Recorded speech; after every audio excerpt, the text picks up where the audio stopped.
Ayan mga bossing, andito tayo sa Bugalyon, Pangasinan. Pipick up po tayo ng Hito Grow Outs. Ayan, kasama natin yung boss ko. Ayan. Ito yung lagayan.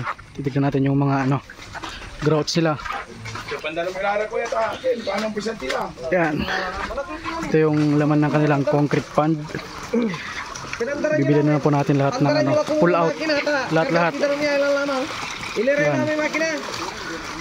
Lahat po ito ay kukunin na po natin. Tapos ito yung kanilang isang kanyang concrete yung pond. yung makina lang yun. Yung Robin, ilabas nyo para Ang mga alaga niya po dito ay 600 grams pataas na.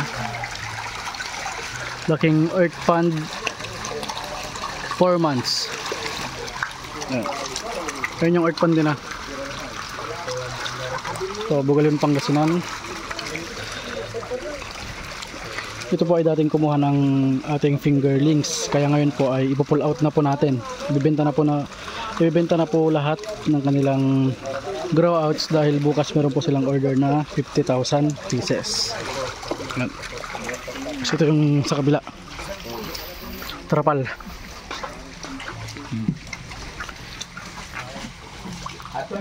Yan. Kaya sa mga gusto pong umorder ng mga grow outs or fingerlings, hindi po kayo mawalan ng buyer kasi kami rin lang po yung bibili.